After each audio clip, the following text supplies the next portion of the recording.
Following a ruling by the Ninth Circuit Court of Appeals, the EPA says farmers now have until July 31st to use supplies of dicamba-based herbicides they had on hand as of June 3rd. Well, Minnesota Farm Bureau President Kevin Paap joins us now with further perspective on the situation. And Kevin, thanks for chatting with us here this morning. Of course, this decision comes here in the middle of the growing season when these products are put to use. Speak to the confusion the ruling has caused among cotton and soybean growers.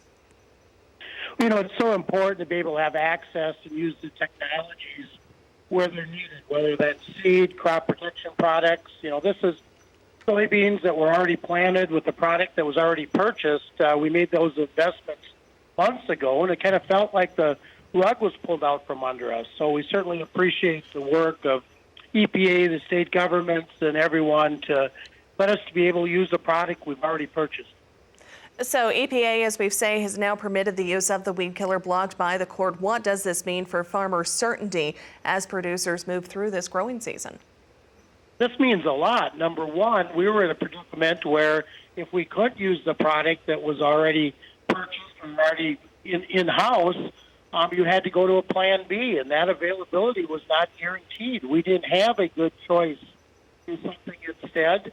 Plus, we've got the issues in some places with pressure, resistance, where this was by far the reason we chose it. It was the best product. So this is a good thing. This will help agriculture, but we still need to make sure we have a science-based process to approve this technology.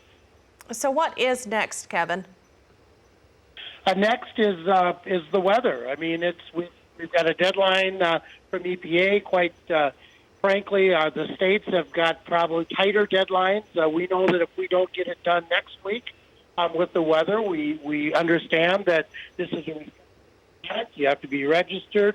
You've got to do it according to the label with the additional training, and we have to use the product according to the label, and that means next week for most of us. All right, and Kevin, before we wrap things up, give us a quick update on current conditions in your area. Well, much different than, many times we've talked over the years.